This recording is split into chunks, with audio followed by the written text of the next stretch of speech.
Hello Meenal, कैसी हो? आज बड़े दिनों के बाद याद आई भाभी की। नहीं भाभी, ऐसा तो कुछ भी नहीं है। वो मैं कल घर आ रही हूँ, यही बताना था। अच्छा, दामाद जी तो आ रहे हैं ना साथ में, या पिछली बार की तरह उन्हें वहीं छोड़कर आ जाओगी? अब हाँ भाभी, इस बार तो साथ ही आ रहे हैं दोनों। हैं? दोनों मतलब कि अरे वाह वाह वाह, फिर तो देसी घी के लड्डू भी लेकर आना ननद रानी, और वो भी पूरे 1 किलो। चलो अब मैं रखती हूँ। ये कहकर मीनल की भाभी सलोनी ने फोन काट दिया और फिर तुरंत अपने कमरे में जाकर अपने पति से बोली, अजी सुनते हो, ताजा तरीन ऐसी खबर लेकर आई हूँ जिसे सुनकर तुरंत आपके बटुए से 100 अब नहीं, कम से कम 500 रुपए बनते हैं। जरा थम जाओ सलोनी, ऐसी भी क्या खबर लाई हो जैसे सिर्फ सुनाने के 500 रुपए चाहिए तुम्हें? आपसे 500 और बाबूजी से तो पूरे 1000 रुपए लूंगी, क्योंकि मुझे पता है आने वाले कुछ महीने मुझ पर बड़े भारी पड़ने वाले हैं। अब मीनल यहीं आकर रहेगी तो मेरा काम तो डबल ही हो जाएगा ना। ओफो, क्या बोल रही हो?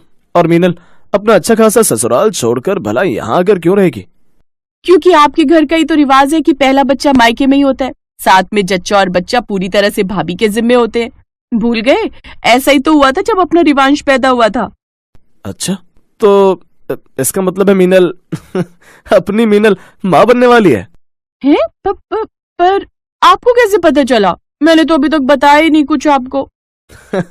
सलोनी, तुम ना उतना ही दिमाग लगाया करो जितना तुम्हारे पास है, समझी? और लो, 500 नहीं, पूरे 1000 दे रहा हूँ। सच में बहुत बड़ी खुशखबरी सुनाई तुमने। अब मैं अभी जाकर बाबूजी को बताता हूँ। नहीं, बाबूजी को भी मैं ही बताऊंगी, उनसे भी तो पैसे लेने हैं। ये कहकर सलोनी फौरन अपने ससुर बृजनाथ के कमरे में जा पहुंची। ये शुभ समाचार सुनने के लिए ही तो मेरे कान तरस रहे थे। अब मैं अभी मीनल को फोन करके। रुकिए बाबूजी, मीनल और दामाद जी कल घर ही आ रहे हैं, तो सब साथ मिलकर उन्हें शुभकामनाएं देंगे। अब हाँ, मैं तुम्हें भी आशीर्वाद देता हूँ। भगवान की कृपा हो और रिवांश का छोटा भाई या बहन भी जल्दी आए। जीती रहो बहू। बाबूजी भी ना सच में बड़े कंजूस हैं, आशीर्वाद तो रोज ही देते हैं, आज कुछ पैसे ही दे देते। चलो अब लगती हूँ काम पर। मीनल और अजय सगे भाई बहन थे। फिलहाल यहाँ सब खुश थे। और फिर अगले दिन,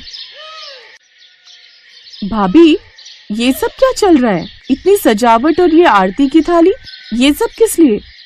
अरे बेटा, ये सब तुम्हारे और आने वाले बच्चे के स्वागत के लिए है। बच्चा? ओ शिट, भाभी आपने मेरी बात का गलत मतलब समझ लिया। कल दोनों मतलब मैं इन दोनों की बात कर रही थी, मेरे इन दो पतियों की। तो सलोनी, अजय और बृजनाथ सबके सब हक्के बक्के रह गए। तब अजय ने आगे बढ़कर गुस्से से कहा, मीनल क्या बोल रही हो? दो पति? तेरा दिमाग खराब है क्या? भैया आप पहले मेरी पूरी बात तो सुन लो, अब चलिए अंदर चलकर बात करते हैं। ये कहकर मीनल सबको घर के अंदर ले आई और फिर उसने बोलना शुरू किया, भैया भाभी बात कुछ ऐसी है कि सर्वेश जी से शादी करने से पहले मैं गौरव से बहुत प्यार करती थी। गौरव और मैं कॉलेज में एक साथ पढ़ते थे, वहीं हमें प्यार हुआ और फिर क्या?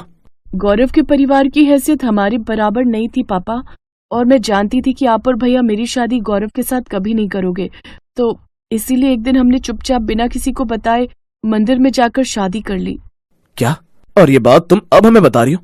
उस वक्त क्यों कुछ नहीं कहा जब सर्वेश जी से तुम्हारी शादी हो रही थी? मैं डर गई थी भैया, क्योंकि गौरव उस वक्त मेरे साथ नहीं थे।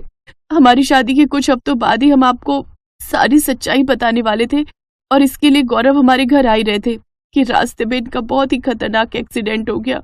इनकी बस खाई में जा गिरी और मुझे लगा कि मैंने गौरव को हमेशा के लिए खो दिया। लेकिन फिर भी तुम्हें ये सब हमें बताना चाहिए था मीनल। हाँ भाभी, मैं अपनी गलती मानती हूँ, लेकिन मैंने ये बात शादी से पहले ही सर्वेश जी को बता दी थी। हमारी पहली मुलाकात के दिन ही मैंने इन्हें सब कुछ बता दिया था। क्या? सर्वेश? बेटा, तुमने सब कुछ जानबूझकर भी मीनल से शादी कर ली, पर क्यों? क्योंकि मैं मीनल को पसंद करता था बाबूजी, और मुझे तो यही पता था कि मीनल एक विधवा है। लेकिन अब पूरे 2 साल बाद जब मीनल के पहले पति गौरव सही सलामत सबके सामने खड़े, तो मुझे लगता है कि अब मेरी कोई जरूरत नहीं है, ना इस घर में और ना ही मीनल की जिंदगी में। नहीं, ऐसा मत कहिए, मैं आपके बिना नहीं जी सकती सर्वेश, आप मुझे छोड़कर नहीं जा सकते। तो फिर और क्या रास्ता है मीनल? रस्म रिवाजों से और कानूनी तौर पर भी तुम हम दोनों की पत्नी हो, लेकिन ये तुम भी जानती हो कि दो दो पतियों के साथ तुम रह भी नहीं सकती हो। तुम्हें किसी एक को तो छोड़ना ही होगा। हाँ, पर तुम मुझे नहीं छोड़ सकती मीनल। तुम मुझसे प्यार करती हो, याद करो। मेरे प्यार की खातिर तुमने अपने समाज और अपने घर परिवार तक को ताक पर रख दिया था। मैं मानता हूं कि किस्मत ने हमें कुछ वक्त के लिए अलग कर दिया था, लेकिन मैं उस हादसे में बच गया और आज तुम्हारे सामने खड़ा हूं। इसका मतलब यही है कि हम दोनों का साथ भगवान ने लिखा है। ए, चुप कर तू। तूने मेरी बहन को बहकाकर उससे शादी की, तो हमारी नजर में उस शादी की कोई अहमियत नहीं समझा। मीनल और सर्वेश जी की शादी पूरे समाज के सामने धूमधाम के साथ हुई है, और शायद तूने अभी सुना नहीं, मीनल भी सर्वेश जी से प्यार करती है। तो चल निकल यहाँ से, और कभी मीनल के आसपास फटका ना तो मैं तुझे। रुक जाइए, आगे क्या करना है और क्यों करना है ये हम तय नहीं करेंगे। मीनल, तुम बताओ, तुम क्या चाहती हो? भाभी, इसी सवाल का तो जवाब नहीं मिल रहा मुझे। आप लोग भले ही मुझे गलत कहे, लेकिन सच यही है कि मैं इन दोनों में से किसी को नहीं छोड़ पा रही। एक मेरा पहला प्यार है और दूसरा वो है जो मेरी आदत बन चुका है। पहले हमें बिना बताए इस फटीचर से शादी कर ली, और अब ये सब क्या बोल रही है? दो दो पतियों के साथ रहने का मतलब जानती भी है। समाज थूकेगा तुझ पर और हम पर भी। सुनिए, आप शांत हो जाइए, मेरे साथ अंदर चलिए आप प्लीज। अजय बहुत गुस्से में था और ये बात समझते हुए सलोनी फौरन उसे अपने साथ कमरे में ले गई। और फिर कुछ देर बाद, रुक जाइए, आप ऐसा नहीं कर सकते। वो बहन है आपकी। बहन है तो क्या? मैं अपने परिवार के नाम पर कालिक नहीं लगवा सकता। पहले इसे मारूंगा और फिर इसके इस आशिक को। ये कहकर अजय हाथ में तलवार लिए सलोनी की तरफ बढ़ने लगा। उसके इरादे बिल्कुल भी ठीक नहीं लग रहे थे और ये भागते हुए गौरव चुपचाप वहां से निकलने की कोशिश करने लगा। तभी सलोनी ने उसे रोकते हुए कहा, अरे अरे, आप कहाँ जा रहे हैं?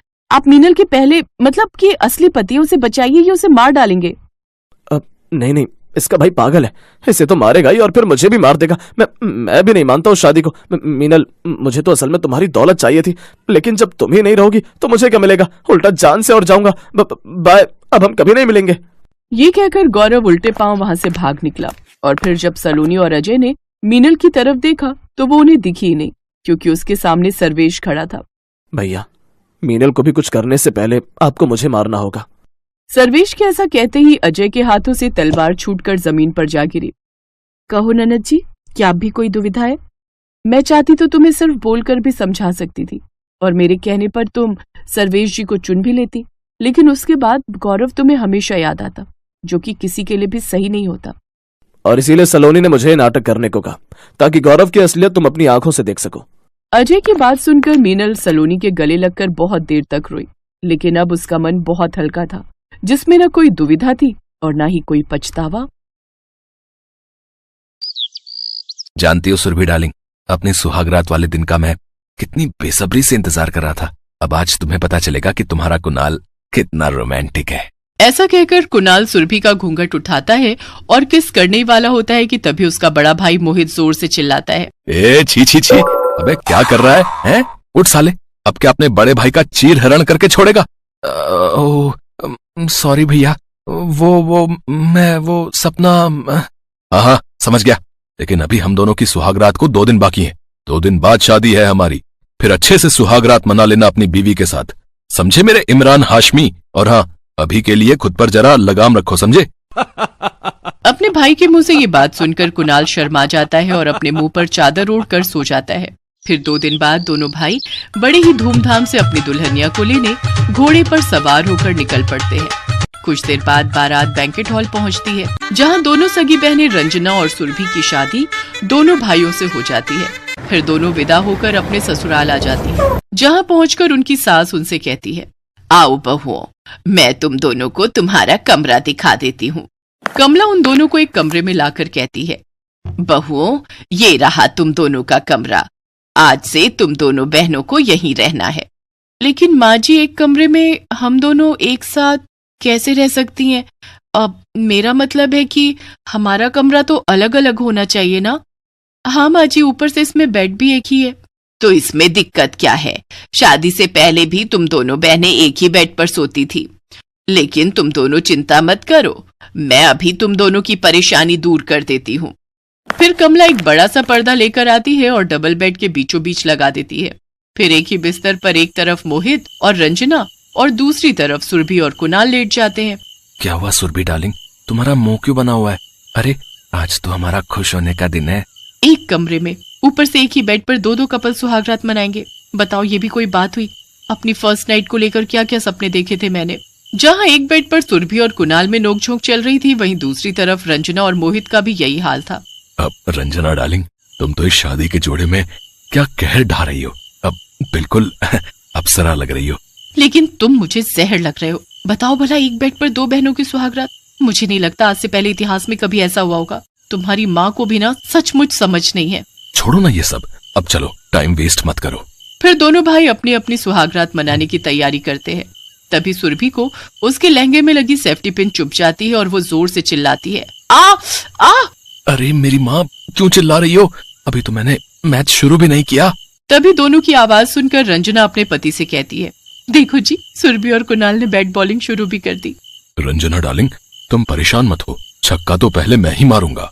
वो दोनों बातें कर ही रहे होते हैं कि तभी पर्दा नीचे गिर जाता है और वो दोनों शर्म के मारे पानी पानी हो जाते हैं। फिर दोनों ही कपल बिना सुहागरात मनाए नाराज होकर सो जाते हैं। अगले दिन सुबह ठीक 6 बजे कमला आकर अपनी बहुओं को उठाकर कहती है, चलो उठ जाओ बहुओं, अब जल्दी से अपनी पहली रसोई में लग जाओ, फिर तुम्हारी मुंह दिखाई भी होनी बाकी है। दोनों बहनें अपनी पहली रसोई बनाती हैं। फिर मोहल्ले की औरतें उन्हें देखने आती हैं। अरे वाह कमला, तेरी दोनों ही बहुएं चांद का टुकड़ा हैं। बहू रानियों, अब तुम दोनों जल्दी से हमें खुशखबरी सुना दो। सुहागरात तो मनी नहीं हमारी, खुशखबरी क्या खाक सुनाए? अरे पहले हम खुश होंगे तभी तो तुम लोग को खुशखबरी सुना पाएंगे। फिर सभी औरतें मुंह दिखाई करके चली जाती हैं। रात को वो सभी खाना खाकर फिर अपने कमरे में आ जाते हैं, जहां सुरभि कुणाल से कहती है, चलो ना कुणाल, आज कुछ तूफानी करते हैं। कुणाल उसके पास आता ही है कि तभी रंजना पर्दा हटाकर सुरभि से कहती है, सॉरी सुरभि, वो मुझे पानी की बोतल देना प्लीज, मुझे बहुत प्यास लगी है। लो, आप ही पानी पीकर अपनी प्यास बुझा लो, मेरी प्यास तो न जाने कब बुझेगी।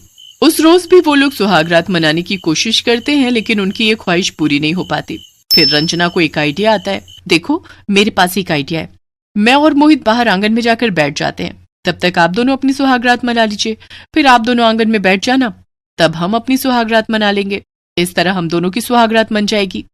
वाह बहन, क्या आइडिया है। मुझे तो लगा था हमारी सुहागरात कभी मन ही नहीं पाएगी, लेकिन अब उम्मीद फिर से जाग गई है। लेकिन हमसे पहले आप सुहागरात मनाओ, आप बड़े हो और आपका इस बेड पर हक पहले बनता है। ठीक है मेरी प्यारी बहन। इसके बाद पहले रंजना और मोहित अपनी सुहागरात मनाते हैं, तब तक सुरभि और कुणाल बाहर आंगन में इंतजार करते हैं। फिर बाद में उसी बेड पर सुरभि और कुणाल अपनी सुहागरात मनाते हैं। इस तरह दोनों बहनों का एक बेड पर सुहागरात मनाने का सपना पूरा हो जाता है।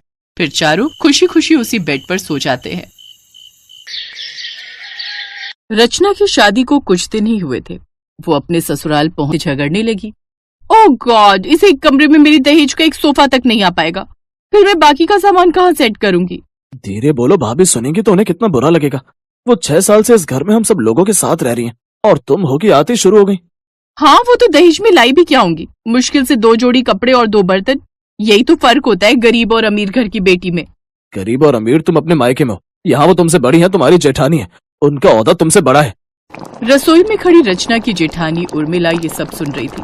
बात आगे ना बढ़ी, इसलिए उसने वहां आकर कहा, देवरानी जी सही तो कह रही हैं देवर जी, इसका सामान यहाँ आ नहीं पाएगा, इसलिए मैं इसका सारा सामान ऊपर वाले पोर्शन में ही रखवा देती हूँ। ये सुनकर रचना मन ही मन सोचने लगी, अच्छा है, अब मैं आराम से ऊपर रहूंगी, अब मुझे इनके आदेश तो नहीं मानने पड़ेंगे और न ही नीचे आना पड़ेगा। अब रचना ऊपर वाले फ्लोर पर रहने चली गई। ऐसे ही शाम हो गई। रात का खाना उर्मिला ने बनाकर तैयार कर लिया, लेकिन रचना ऊपर से नीचे उतर कर नहीं आई। फिर वो उसका खाना ऊपर ही दे आई। अगली सुबह भी वो रसोई में उसका इंतजार करती रही, लेकिन देवरानी थी जो आराम से सुबह के 10 बजे तक सो रही थी। उर्मिला को लगा कि शादी की रस्मों में थक गई होगी, इसलिए वो उसे नाश्ता देने ऊपर ही चली गई, जहाँ उसने देखा रचना अभी तक सो रही है। ये क्या रचना, तुम अभी तक सो रही हो? ओफो जेठानी जी, आपको बिल्कुल भी मैनर्स नहीं है। अरे किसी के कमरे में नॉक करके आया जाता है, समझी? माफ करना, वो तुम नीचे नहीं आई इसलिए मैं नाश्ता देने ऊपर चली आई। उर्मिला नाश्ता रखकर नीचे आ गई, लेकिन वो बात उसके दिल पर लग गई और उसकी आंखें भर आई। क्या हुआ, किसी ने कुछ कहा क्या? मैं ही पागल हूँ जो किसी के कमरे में भी मुंह उठाकर चली जाती हूँ। ठीक ही कहती है देवरानी जी। ओह, तो रचना की किसी बात का बुरा लग गया। जाने दो, वो मुंह फट है, उसकी बातों को दिल पर मत लगाया करो। उस दिन के बाद से उर्मिला कभी ऊपर नहीं गई और ना ही रचना कभी नीचे उतरती। वो कभी अपना खाना बाहर से मंगवा लेती और कभी घर के खाने का मन हो तो अपना खाना ऊपर ही बना लेती। अब वो अपनी रसोई अलग अलग कर लेती है। ऐसे ही 6 महीने बीत जाते हैं। कुछ दिनों बाद दिवाली का त्योहार आने वाला था। रचना की अपने ससुराल में पहली दिवाली थी, इसलिए वो बड़ी खुश थी। एक रोज रचना पाइप से अपनी रेलिंग धो रही थी। नीचे उर्मिला ने कपड़े सूखने डाले हुए थे। पानी गिरता देख वो बोली, लगता है बाहर बारिश हो रही है, सारे कपड़े गीले हो जाएंगे। बाहर आकर उसने देखा कि उसकी देवरानी रेलिंग धो रही है। ए रचना की बच्ची, ये क्या कर रही हो? दिख नहीं रहा नीचे कपड़े सूख रहे हैं? दिवाली के लिए पर्दे और चादर सब धोकर डालिए, वो सब गीली हो जाएंगी। हाँ तो मैं क्या करूँ? मैं दिवाली की सफाई भी ना करूँ क्या? और वैसे भी इतनी पुरानी चादर और पर्दे कब से घिस रही हो? लगता है जब से शादी हुई है इन्हें इस्तेमाल कर रही हो। अरे मुझे देखो, 6 महीने हुए हैं शादी को, तब भी नए पर्दे और चादर लेकर आऊंगी दिवाली के लिए। तुम गरीबों की तरह नहीं कि एक कोई सालों तक घिसती रहो। हाँ हम गरीब ही सही, मेरे पति जितना कमाते हैं ना, मैं उसी में खुश हूँ। कम से कम अपने मायके वालों से मांग कर तो नहीं लाती ना। तुम्हारी इतनी हिम्मत, मेरे मायके वालों पर जाओ? अरे तुम्हारे गरीब मायके वालों की हैसियत होगी तभी तो कुछ दे पाएंगे ना अपनी बेटी को। अब देखना मेरे मायके से दिवाली पर कैसे मिठाई के डब्बे और ड्राई फ्रूट्स आते हैं। गरीब कहीं की। अच्छा तू मुझे गरीब बोलेगी? उन दोनों में बढ़ता झगड़ा देख उसका जेठ उर्मिला को अपने साथ अंदर ले गया। क्या उर्मिला, तुम बड़ी हो, कम से कम तुम तो चुप कर जाओ। अपने पति की बात मानकर अब उर्मिला चुप हो गई। दिवाली की शॉपिंग के लिए दोनों देवरानी जेठानी शॉपिंग पर जाते हैं। जहां अमीर देवरानी महंगे दिए, डेकोरेशन का सामान और महंगे पर्दे, झूमर और लाइट्स खरीदती है, तो वहीं बेचारी गरीब जेठानी सस्ते से दिए मोमबत्ती लाती है, क्योंकि उसका पति एक मैकेनिक की नौकरी करता था, जबकि देवरानी का पति अंकुर एक बड़ी कंपनी में मैनेजर था। अंकुर, मुझे दिवाली पर ये वाली साड़ी चाहिए, ये मेरी पहली दिवाली है। लेकिन रचना, हमारी शादी पर ही तो तुमने कितनी महंगी महंगी साड़ियां बनवाई थी, उसी में से कुछ पहन लो ना। नहीं नहीं नहीं, वो सब तो मेरी फ्रेंड्स ने देखी हुई है। वो क्या है ना, शादी के बाद हर फंक्शन की फोटो मैं सोशल मीडिया पर अपलोड करती रहती हूँ ना। अच्छा ठीक है, चलो ले लो। रचना अपने लिए महंगी साड़ी लेकर आती है, साथ ही वो लोगों को देने के लिए महंगे महंगे गिफ्ट और मिठाइयाँ भी लेकर आती है। लेकिन अपनी गरीब जेठानी के लिए वो कुछ नहीं लाती। ऐसे ही दिवाली का दिन पास आने लगता है तो गरीब जेठानी की बेटी अपनी माँ से कहती है, माँ मुझे कुछ नए कपड़े दिलवा दो ना दिवाली पर पहनने के लिए। बेटी तू तो जानती है इस महीने वैसे ही इतना खर्चा है, तेरी फीस भरनी है, तेरे पापा ने जो कर्जा लिया है उसका ब्याज भरना है। लेकिन तू परेशान मत हो, मेरा एक दुपट्टा रखा है भारी, मैं उसी की कोई ड्रेस तेरे लिए बनवा दूंगी। उर्मिला अपने दुपट्टे की ड्रेस बनाकर तैयार कर देती है। ऐसे ही दिवाली वाला दिन आ जाता है। अमीर देवरानी अपने फ्लोर की डेकोरेशन के लिए बाहर से इवेंट वाले को हायर करती है और लाइट्स, मोमबत्ती और दिए से सारे फ्लोर को डेकोरेट करती है। तो वहीं नीचे गरीब जेठानी आंगन में लगे फूलों से घर को सजाती है और रोली, हल्दी और आटे से रंगोली बनाती है। जबकि देवरानी ने ससुराल में अपनी पहली दिवाली की खुशी में अपने फ्लोर पर पार्टी रखी होती है, जिसमें तरह तरह के पकवान और खाना होता है। तो वहीं गरीब जेठानी खीर, बताशे और हलवे का भोग माँ लक्ष्मी को लगाती है और उनकी आरती करती है। पिंकी भी अपनी ड्रेस पहनकर तैयार हो जाती है। उसका भी बड़ा मन था ऊपर पार्टी में जाने का, लेकिन रचना ने उनको बुलाया ही नहीं था। पार्टी के बाद देवरानी अपने दोस्तों के साथ पटाखे जलाने छत पर जाती है कि तभी तेज चिंगारी उसकी साड़ी में आकर लगती है। उसकी साड़ी आग पकड़ लेती है और वो जोर जोर से चिल्लाने लगती है, ये तो देवरानी जी की आवाज है। वो सभी ऊपर की तरफ जाते हैं जहाँ उसकी साड़ी में आग लगी होती है। सभी मेहमान डर के मारे दूर खड़े थे। तभी उर्मिला भागते हुए जाती है और पानी की बाल्टी उसके ऊपर डाल देती है, जिससे उसकी आग बुझ जाती है और उसकी जान बच जाती है। अब रचना को अपनी गलती का एहसास होता है। मुझे माफ कर दीजिए जेठानी जी, मैंने आपके साथ कितना गलत किया, लेकिन आज आपने मेरी जान बचाई। हम भले ही ऊपर नीचे रहते हैं, लेकिन हैं तो हम एक ही परिवार ना। और मेरी देवरानी के इस घर में पहली दिवाली है, तो भला मैं उसे कुछ भी कैसे होने दे सकती थी। रचना अपनी जेठानी के गले लग जाती है, जिसके बाद वो सभी गिले शिकवे भूलकर एक साथ मिलकर खुशी खुशी दिवाली मनाते हैं। फ्लाइट का समय हो गया भाई, जल्दी करो। हो गया जी, तुमने टैक्सी बुलाई क्या? हाँ हाँ बुला लो। लाओ ये बैग मुझे दो। है नमस्ते शोभना जी, इस बार तो आपकी दिवाली विदेश में होगी, कब तक लौटने का इरादा है? 2 महीने तो लग ही जाएंगे। अब बेटे की शादी के बाद हम बहू के साथ पहली बार कोई त्योहार मनाने जा रहे हैं। पोता भी 5 बरस का हो गया, वो भी बार बार फोन करता है, दादा दादी आ जाओ आ जाओ। चलो बढ़िया है, दिवाली मनाकर खुशी खुशी लौटो, फिर मिलते हैं। शोभना और नरेंद्र का बेटा अरुण विदेश में नौकरी करता था। उसने देसी मूल की विदेशी लड़की से वही लव मैरिज कर ली थी। इस बार शोभना और नरेंद्र दिवाली पर अपने बेटा बहू के पास विदेश जा रहे थे। उनके बेटे का प्रमोशन हुआ था, इसलिए उनकी बहू कियारा ने इस बार दिवाली की एक बड़ी पार्टी का आयोजन रखा था। अरुण, तुम क्या करोगे एयरपोर्ट जाकर? माँ जी पापा जी कैब से आ जाएंगे, फिजूल में इतनी दूर लेने जाओगे? तुम्हें पार्टी के लिए और भी तो अरेंजमेंट्स देखने हैं। ठीक है, मैं पापा को फोन कर देता हूँ। हेलो पापा, आप लोग पहुंच गए तो एक काम करो, मुझे आने में समय लग जाएगा। आप एयरपोर्ट से बाहर निकलोगे तो आपको सामने ही कैब नजर आ जाएगी। आप घर का एड्रेस दे देना, मैंने आपको फोन पर भेज दिया। ओके, तो आराम से आ जाओगे आप।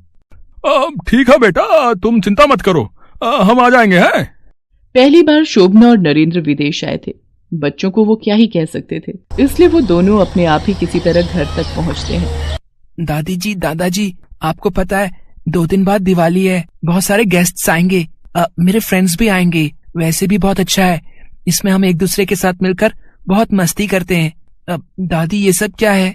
बंटी बेटा, तुम्हारी दादी दिवाली पूजन और दिवाली पर सजाने का सामान इंडिया से लेकर आई है। ओह, मैंने तो ये सब आज तक नहीं देखा दादाजी। ये क्या है दादाजी? ये मिट्टी के दिए हैं बंटी बेटा, और ये दिए जलाने का तेल। दिवाली के दिन ये मिट्टी के दिए जलाकर ही दिवाली मनाई जाती है। दिवाली के दिन इन दियों का विशेष महत्व है। पर दादी, ये दिए क्यों जलाए जाते हैं? वो इसलिए क्योंकि इस दिन। माँ जी, आप ये सब क्या उठा लाए हो? यहाँ विदेश में ये सब नहीं चलता। हमारे यहाँ दिवाली पर महंगी महंगी लाइट्स का यूज होता है। आप ये सब उठाकर अपनी अटैची में वापस रख दो, ये यहाँ नहीं चलता। माँ जी, पापा जी, माँ जी को समझा दीजिए, हम विदेश में अपने हिसाब से दिवाली मनाते हैं। शोभना की बात अधूरी रह जाती है क्योंकि कियारा बीच में ही टोक देती है। अब शोभना और नरेंद्र भी क्या करते, उन्हें बहू के हिसाब से विदेशी दिवाली मनानी थी, इसलिए वो चुप हो जाते हैं। कियारा अपने हिसाब से दिवाली की तैयारियां कर रही थी। कियारा, स्नैक्स और कोल्ड ड्रिंक्स का अरेंजमेंट गार्डन एरिया में रखवा दिया है। ठीक है, वैसे भी मैंने सारी महंगी लाइट्स गार्डन एरिया में ही लगवाई है। बहू, ये खील और खिलौने भी पूजा में रखवा देना। कौन सी पूजा? दिवाली की पूजा बहू। माँ जी, मैं विदेशी दिवाली मना रही हूँ, मैं कोई पूजा के अरेंजमेंट्स नहीं रख रही हूँ। यहाँ पर खाना पीना होगा और सारे गेस्ट डांस वगैरह करेंगे। अरुण बेटा, दिवाली पर लक्ष्मी गणेश पूजन तो बहुत जरूरी है, तुम लोग वो नहीं रख रहे हो? सॉरी पापा, इस बार दिवाली पार्टी की सारी तैयारियां कियारा कर रही है, तो मैं तो इस बारे में कुछ भी नहीं कह सकता। अरुण और कियारा वहाँ से चले जाते हैं। दादी जी, ये देखो, मॉम डैड मेरे लिए क्रैकर्स लाए हैं। चलो ना दादाजी, हम पटाखे जलाते हैं। चलो बेटा, चलो, मैं तुम्हें अनार चला कर दिखाता हूँ। है शोभना खील खिलौने वापस अटैची में रख देती है। कियारा हिंदुस्तानी तरीके से दिवाली मनाना ही नहीं जानती थी। उसे तो बस ये था कि महंगी महंगी लाइट्स लगाकर गेस्ट को बुला लो और खाना पीना करके दिवाली का त्योहार पूरा हो गया। कियारा ने शुरू से ऐसा ही किया था, इसलिए उसे समझाने वाला कोई था ही नहीं, और वही चीज अब अरुण भी फॉलो कर रहा था। दिवाली का दिन आ जाता है, मेहमान आने शुरू हो जाते हैं। अरुण, पापा जी ने कुर्ता पजामा पहन लिया है, और माँ जी की साड़ी भी देखो कितनी पुरानी स्टाइल की है। कियारा, माँ पापा शुरू से ही ऐसे कपड़े पहनते हैं, उन्हें कुछ नहीं कह सकते। अभी मेहमान आने शुरू हो गए, अब तुम सब कुछ छोड़कर उनका वेलकम करो, ठीक है? ओके। कियारा और अरुण पार्टी में आए मेहमानों की खातिरदारी में लग जाते हैं। तभी अचानक गार्डन एरिया की सारी लाइट्स बंद हो जाती हैं, सब तरफ अंधेरा हो जाता है। उफ, ये कैसे हो गया? मैंने तो इतनी महंगी और इम्पोर्टेड लाइट लगवाई थी, ये लाइट्स बंद कैसे हो गई? डेविड, जरा जाकर देखो लाइट्स को क्या हुआ है। पार्टी में आए सभी मेहमान परेशान हो जाते हैं क्योंकि पार्टी में सब तरफ अंधेरा था। मैम, सब कुछ ठीक है, घर के अंदर की लाइट्स आ रही हैं, पर गार्डन एरिया की लाइट्स खराब हो गई हैं। ओहो, अब इतने सारे मेहमानों को कैसे हैंडल करेंगे? इतने अंधेरे में ये सब कैसे होगा? सुनो जी, दिवाली के दिन घर में अंधेरा अच्छी बात नहीं, आप जरा मेरे साथ चलो। शोभना अंदर जाती है और अपनी अटैची में रखे दिवाली के दिए और तेल निकालती है और थाली में सजाकर कुछ देर बाद वो बाहर आती है। कियारा बहू, तुमने गार्डन की लाइट्स जल्दी बंद करवा दी। हमें लगा लाइट्स थोड़ी देर से बंद होगी, इसलिए तुम्हारी सासू माँ और मैं आराम से दिए जला रहे थे। अरुण बेटा, कियारा बहू, ये सारे दिए गार्डन एरिया में सजा दो, तब तक हम और दियों में तेल डाल कर लाते हैं। वाओ, इट्स सो ब्यूटीफुल, ये दिए कितने सुंदर दिखाई दे रहे हैं। यस मिसेस ब्रगेंजा, ये लाइट्स तो बहुत सुंदर हैं। It's natural. पार्टी में आए सब लोग दियों की सजावट देखकर बहुत खुश होते हैं। कियारा बहुत शर्मिंदा थी। उसने अपनी सास और ससुर के साथ किस तरह से व्यवहार किया था, वो इसी बारे में सोच रही थी। आज उन्होंने दिए जलाकर पार्टी को संभाल लिया था। तभी बंटी सबके बीच कहता है, दादी, आपने बताया नहीं कि ये फेस्टिवल क्यों मनाया जाता है? बंटी बेटा, क्योंकि इस दिन श्री रामचंद्र जी 14 वर्ष का वनवास काटकर वापस अयोध्या लौटे थे। इसलिए उनके स्वागत की खुशी में सभी नगर वासियों ने दिए जलाकर उनका स्वागत किया था। इसी खुशी में दिवाली का त्योहार मनाया जाता है और कोई भी शुभ कार्य शुरू करने से पहले भगवान गणेश की पूजा अनिवार्य है और साथ में देवी लक्ष्मी, जो धन और वैभव की देवी हैं, उनकी भी पूजा का बहुत महत्व है। इसीलिए दिवाली के दिन भगवान गणेश और माता लक्ष्मी की पूजा की जाती है। फिर तो हमें भी दादाजी और दादी जी लक्ष्मी गणेश का पूजन करना चाहिए ना? बंटी बेटा, तुम सही कह रहे हो और आज हम सब मिलकर लक्ष्मी गणेश का पूजन और आरती करेंगे। माँ जी, आप जो खील और खिलौने लाई थी वो कहाँ रखे?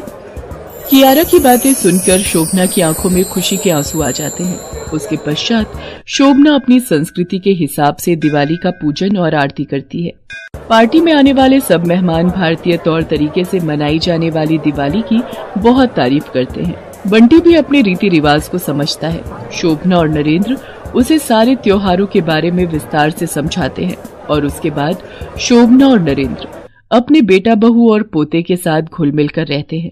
कियारा भी अपना व्यवहार बदल लेती है और कुछ दिन विदेश में रहकर शोभना और नरेंद्र खुशी खुशी इंडिया वापस लौट आते हैं।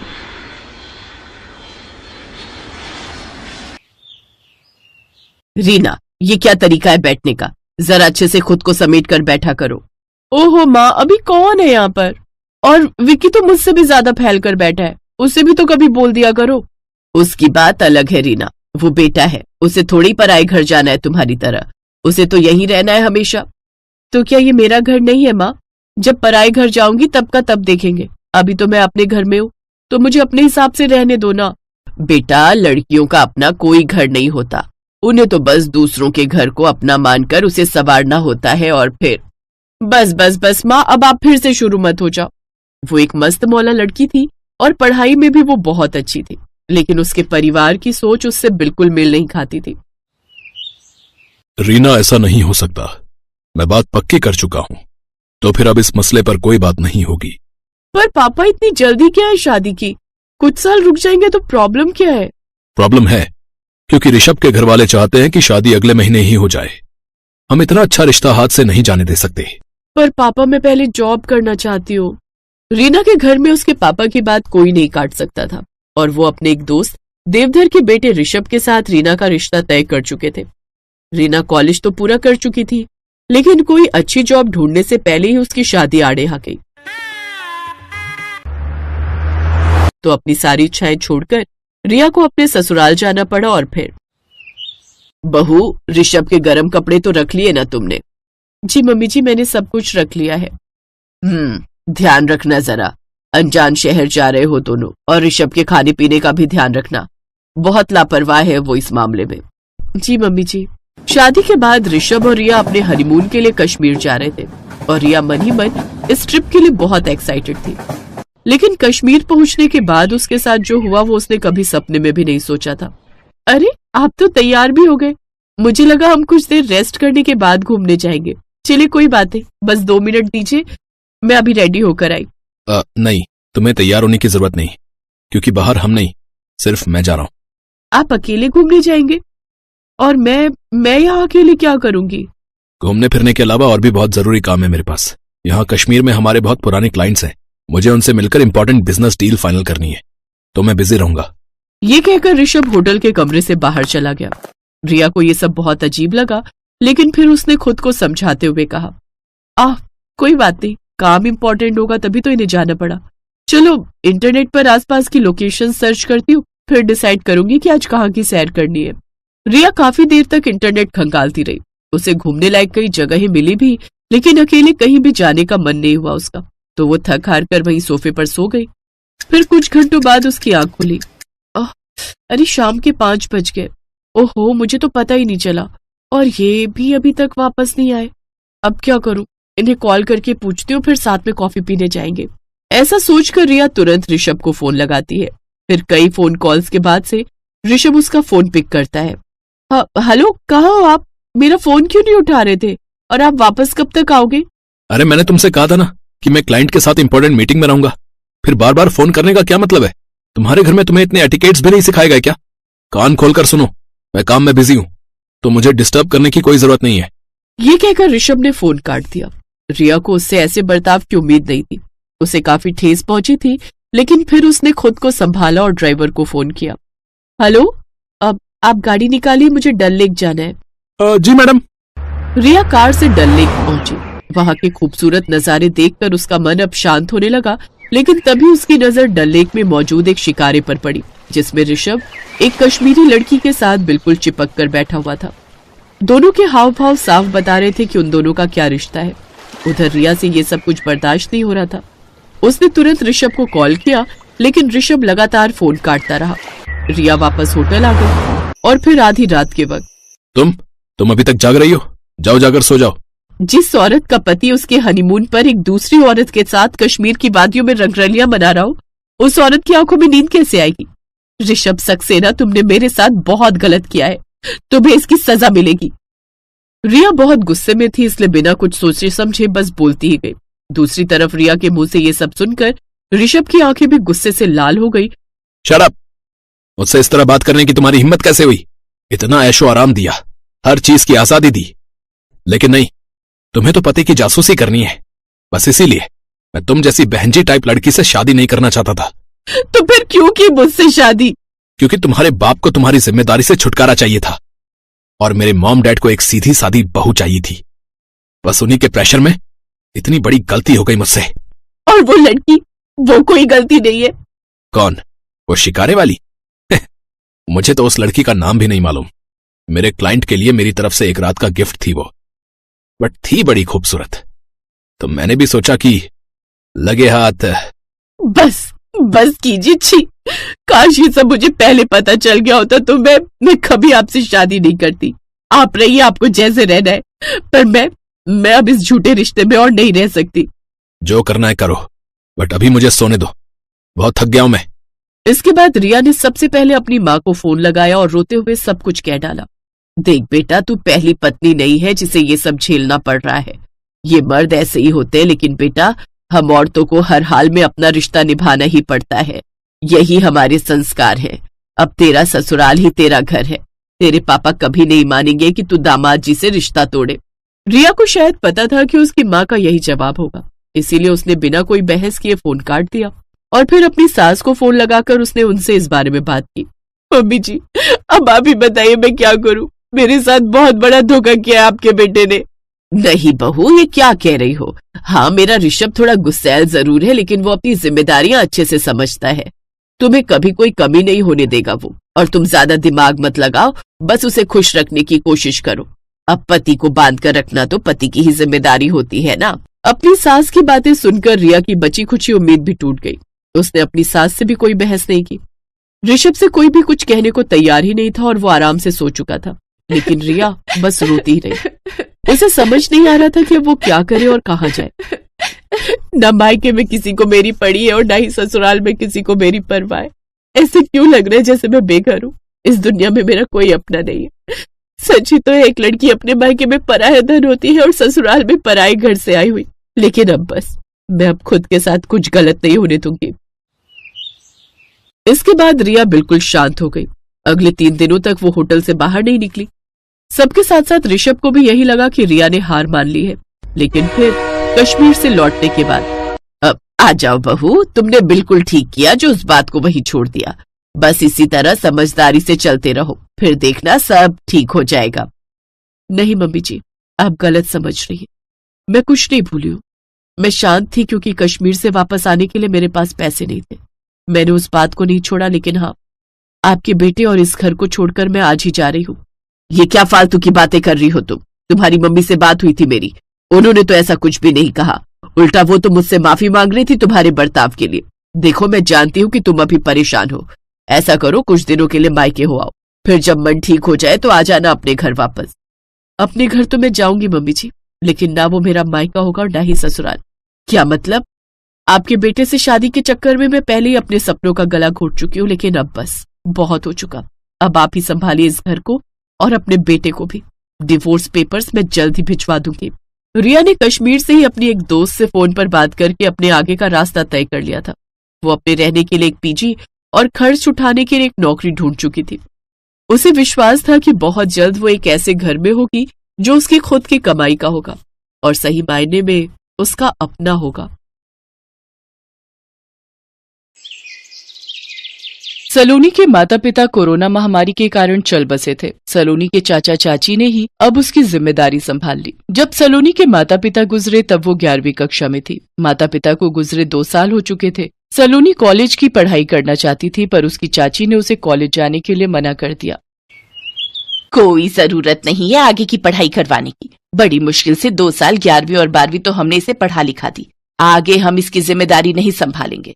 कोरोना में इसके माता पिता तो ऊपर चले गए, हमारे ऊपर इसकी जिम्मेदारी दे गए। अरे कौन सी जायदाद छोड़कर गए हैं जो हम इसकी पढ़ाई पर खर्च करें। कमलेश, तुम बिल्कुल भी सही नहीं हो। इतनी तेज आवाज में बात करती हो। सलोनी ने सुन लिया ना तो तुम्हारी खैर नहीं। क्या कहा? तुम अपनी भतीजी के लिए मेरे से लड़ाई कर रहे हो? ठीक है, मैं अभी के अभी अपने दोनों बच्चों को लेकर मायके जा रही हूँ। रहो तुम अपनी भतीजी के साथ। तभी सलोनी आ जाती है। चाची जी, वो मैंने दूध उबाल दिया है, रोटियां। चाची जी, आप कहीं जा रहे हो? हाँ, अपने मायके जा रही हूँ, अपने माँ के घर। और मेरे जाने का कारण सिर्फ तू है। तेरी वजह से आज तेरे चाचा मेरे से लड़ाई कर रहे हैं। पता नहीं कैसी मनहूस लड़की है। कोरोना में माँ बाप को खा गई और अब हमारी छाती पर मूंग डल रही है। जा रही हूँ मैं। अपने चाचा की सेवा कर ले अच्छे से और खुश हो जा। मिठाइयाँ बांटो। नहीं चाची जी, आप ऐसे घर छोड़कर नहीं जा सकते हो। चाचा, क्या बात है? आप मेरी वजह से चाची से क्यों लड़ रहे हो? अगर चाची जी आज मेरी वजह से घर छोड़कर गई ना तो मैं अपने आप को कभी माफ नहीं करूंगी। चाची जी, मैं चाचा की तरफ से आपसे माफी मांगती हूँ। आप मुझे बताओ मेरी क्या गलती है, मैं उसे सुधारूंगी। तू शादी कर ले, मैं खुश हो जाऊंगी। तू इस घर से चली जा।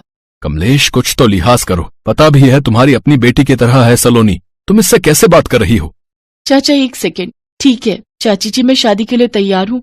आप मेरे लिए लड़का देखना शुरू करो। जिससे भी आप कहोगे मैं उसी से शादी कर लूंगी, पर आप घर छोड़कर नहीं जाओगे, प्लीज चाची। सलोनी ने शादी के लिए हाँ कह दी तो उसके बाद कमलेश को इस बात की चिंता लग गई कि अगर सलोनी की शादी की तो दहेज भी चाहिए और वो एक फूटी कौड़ी भी खर्च नहीं करना चाहती थी। इसलिए वो उल्टे सीधे रिश्ते सलोनी के लिए लाने लगी। कमलेश, तुम्हारा दिमाग खराब हो गया है क्या? ये लड़का देख रही हो, कितनी बड़ी उम्र का है। तुम्हारी सलोनी अभी बहुत छोटी है, सिर्फ 18 साल की हुई है हमारी सलोनी, और तुम लड़का लेकर आ रही हो उसके लिए 35 साल का। कुछ तो सोचो कमलेश। अरे तो छोटी उम्र का लड़का अगर ढूंढना है तो उसके लिए लाखों रुपए का दहेज तैयार रखो। बड़े आए मुझे समझाने वाले। अब चुप रहो, मुझे लड़के वालों के पास बैठना है। कमलेश अपने पति को कुछ बोलने ही नहीं दे रही थी। वो लड़के वालों के पास आकर बैठ गई। ये लीजिए, हमारी सलोनी शरबत लेकर आ गई। लड़की थोड़ी छोटी नहीं है उम्र में। आपने तो कहा था 25 पार कर चुकी है, पर इसे देखकर लगता तो नहीं है। जी, आपने बिल्कुल ठीक पहचाना। मेरी भतीजी अभी 18 साल की हुई है। माफ कीजिएगा, हमें वैसे भी ये रिश्ता नहीं करना। आप अपने बेटे के लिए उसकी उम्र की ही लड़की देख लीजिए। अजी, तो हमें भी कौन सा शौक है तुम्हारी भतीजी को देखने का। हमने भी बच्ची को ब्याह कर अपने घर नहीं लेकर जाना। हम भी समझदार बड़ी उम्र की लड़की को ही अपनी बहू बनाना चाहते हैं। भाई चलो यहाँ से, चलो। फालतू में बुला लिया हमारा समय खराब करने के लिए। चल बेटा। अरे सुनिए तो बहन जी, भाई साहब। लड़के वाले वहां से चले जाते हैं। सलोनी की चाची गुस्से में भर जाती है। तुम्हारी वजह से आज लड़का हाथ से निकल गया। अब इतनी जल्दी लड़का कहाँ मिलेगा, और वो भी ऐसा जो कम दहेज में मान जाए। सलोनी को अपनी चाची के बुरे व्यवहार से बहुत दुख होता था। वो बेचारी 12वीं की पढ़ाई के बाद से घर पर ही रहकर सारे घर के काम करती रहती थी। कॉलेज की पढ़ाई वो कर नहीं सकती थी क्योंकि उसने अपनी चाची को वादा कर दिया था कि वो शादी के लिए तैयार है। चाचा, ये आपकी रोटी। मुझे माफ कर दे सलोनी बिटिया। तेरी चाची के बुरे व्यवहार के कारण तुझे कितनी तकलीफ हो रही है मैं सब जानता हूं। भैया भाभी के जाने के बाद तुझे वो प्यार इस घर में नहीं मिला जो तुझे अपने मायके में मिलना चाहिए। मैं तो भगवान से बस यही प्रार्थना करता हूं कि तुझे ऐसा ससुराल मिले जहां तुझे मायके की कमी ना खले। एक दिन सलोनी के चाचा ने अपनी भतीजी के रिश्ते के लिए अपनी फैक्ट्री के मालिक सेठ सेवाराम से इस बारे में बात की। नंद किशोर, तुम मेरे पास कई सालों से काम कर रहे हो। इतना तो मैं जानता हूं कि तुम बहुत विश्वासी हो और बहुत ही अच्छे खानदान से वास्ता रखते हो। मेरे एक परम मित्र हैं सेठ मोहनलाल जी। उनका बेटा आशीष दिल्ली से कानपुर आया हुआ है। हो सकता है वहां बात बन जाए। सेठ जी, अगर ऐसा हो जाए तो आपकी बड़ी मेहरबानी होगी। मेरी भतीजी को अच्छा घर मिल जाएगा। आजकल बेटियों के लिए अच्छे रिश्ते मिलना बहुत मुश्किल है। उसकी चिंता मुझे बहुत सताती है। वो बिन माँ बाप की बच्ची है, आप तो सब जानते ही हो। कोरोना में उसके माता पिता चले गए, उसके बाद से वो मायूस हो गई है। मैं सब समझ रहा हूं नंद किशोर, चिंता मत करो, मैं इस रिश्ते को करवाने की पूरी कोशिश करूंगा। सेठ सेवाराम ने अपने मित्र सेठ मोहनलाल से बात की। आशीष को भी सलोनी पसंद आ गई और दोनों का रिश्ता पक्का हो गया। सलोनी के चाचा की खुशी का ठिकाना नहीं था। सलोनी को बहुत ही अच्छा ससुराल मिल गया था। सेठ मोहनलाल ने दहेज में कुछ भी नहीं लिया। चाची को तो मन ही मन इस बात की खुशी थी, पर सलोनी बहुत घबराई हुई थी। वो अभी छोटी उम्र की थी और इतनी बड़ी जिम्मेदारी वो कैसे संभालेगी, वो इसी चिंता में थी। मेरी गुड़िया, मेरी बच्ची, मैं जानता हूं तू अपने ससुराल में पूरी जिम्मेदारी निभाएगी। तू वहां बहुत खुश रहेगी। मेरा आशीर्वाद तेरे साथ है बेटी। चाचा, चाचा। विदाई के समय सलोनी अपने चाचा से लिपट कर फूट फूट कर रोती है। उसकी चाची कमलेश की आंखों में तो एक भी आंसू नहीं था। वो तो यही सोच रही थी कि उसके सिर से कोई भार टल गया। सलोनी शादी होकर अपने ससुराल आ जाती है। शादी के अगले दिन सलोनी जल्दी सोकर उठ जाती है, जैसे उसकी आदत थी। अरे सलोनी बहू, थोड़ी देर और सो लेती, तुम इतनी जल्दी क्यों उठ गई? मम्मी जी, मैं तो इतनी जल्दी ही उठती हूँ। अरे, तुमने झाड़ू क्यों हाथ में पकड़ लिया बहू? वो सुबह सुबह सफाई करके बर्तन करके नाश्ता बना लूं तो ठीक रहता है, वही कर रही थी। अरे बहू, ये सब तुम्हें करने की कोई जरूरत नहीं है। हमारे घर में नौकर चाकर हैं, वही ये सारे काम करते हैं। तुम आओ, मेरे पास बैठो, आज हम सास बहू एक साथ चाय पियेंगे। आप मुझे किचन बता दीजिए, मैं चाय बना लाऊंगी। अरे नहीं बहू, अभी तुम्हारी नई नई शादी हुई है, हम आराम से तुम्हें किचन में लेकर चलेंगे। अभी चाय कमला बनाकर ला रही है, तुम आराम से बैठो। सलोनी को बहुत झिझक सी हो रही थी, क्योंकि घर में तो वो सारे काम करती थी, पर यहाँ पर वो आराम से अपनी सास के साथ बैठी हुई थी। कुछ देर बाद वो अपनी सास के साथ घुल मिल जाती है और वो दोनों ढेर सारी बातें करने लगते हैं। अच्छा, ये बात है, तो तुम्हें पढ़ना बहुत पसंद है। मैं तुम्हारी आगे की पढ़ाई के लिए तुम्हारे ससुर जी से बात करूंगी।